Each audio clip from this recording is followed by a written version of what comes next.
All right, welcome to it. We hope is the best post-show ever. You guys think so? Yeah. You guys pumped on Eli Tomac? Okay, look, it's been a great season. You had a points lead. You had a 1-1 at Fox Raceway, but this has got to be the best one of the year. This was like a whole nother level, dude. Welcome back to that level. Yes. What happened? One day. What happened? Those are the days like you dream of, that's what we're working for. So, gosh, so other than starts, best race day of the year. Well, we want to thank you, actually, for making it interesting. I don't know if that was your concern, but you really made it a good show by having to pass that many people, so thanks. Yeah, I'm just like Mr. Entertainer. I don't like being it, but no. Guess you got to do what you got to do. How'd that roost feel, by the way? It wasn't as bad this year. Oh. Like, normally this place pelts you, but I think it had enough moisture in it. Like, it wasn't just like the gnarly, hard-packed clods coming at you, so, it wasn't too bad.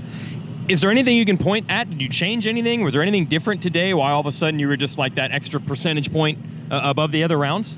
No, I mean, we did run just a setup that has been our normal. Last week I did try something a little different. Yeah. Of course, it throws a kind of a monkey wrench in it and wasn't perfect, but this place just seems like it works for me, works for our motorcycle, and it was good. You're a pinner. You're a guy who lays on that cable. So how does it work on the slick track that has actually become one of your best?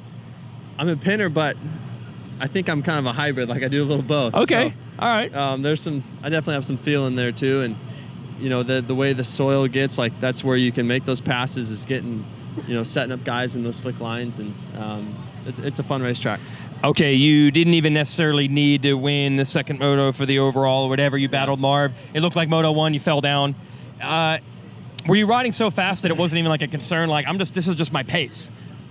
Was it even like, do I want to do this or not? Or was it like, I'm just going to ride my speed and maybe it'll work? Well, I mean, what was going through my head this weekend was trying to get to 50 points. Okay. That's what's been on my mind at this point. Is trying to get to 50 points because I don't want to take the championship to Ironman like I have in the past 2 years. Yes. It's just stressful. So just trying to stay aggressive. Instead of the protection mindset, it's been the 50-point mindset. How much is a 1-1 mean to you? You've been good, like I said, this year. You got an overall once without even winning a moto. But did you really want to check that? Let's just have one really good day. Did that mean something? I mean, it's just like there's no question asked, type of day when you get the 1-1. So yes. It was good. All right.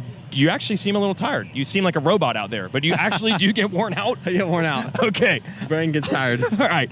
Brain's tired, body's tired. We'll let you go. Eli Tomac, right. He deserved a rest. How did Eli do today? Yeah. All right, that's a good crowd right there. Hey, we're going to bring in Carrie Bolling, who helps us out on the podium, helps us out with all the Lucas Oil Pro Motocross.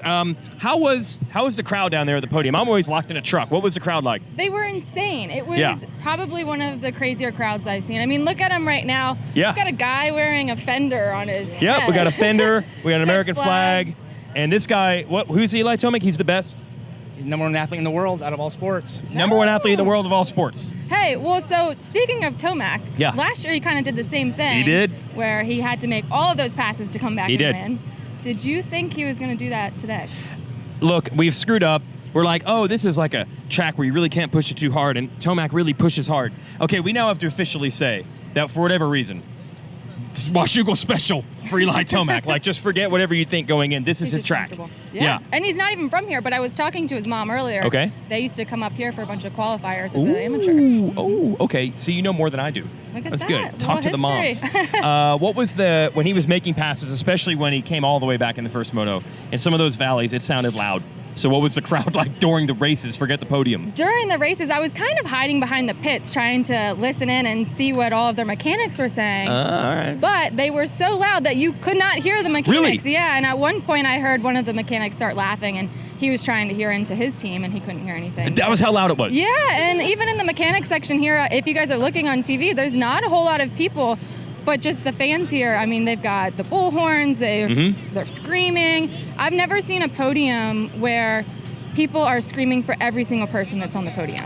Yeah, several chants. They had a Washougal chant and an ET chant, too. They did, yeah. And a Roxanne chant. Oh, all right. And I heard some Marvins out there. Wow, equal opportunity. Yeah. They're nice people out here in the Pacific Northwest. All right, thanks for joining the show. Yeah, thanks for having crowd me. was good. I know that Eli left, so they're not really interested in us. But whoever's left, just cheer real quick. Yeah, all right. That's our post show from Washougal. We're going to Loretta Lynn's, and then we'll see you at Unadilla. See you guys there.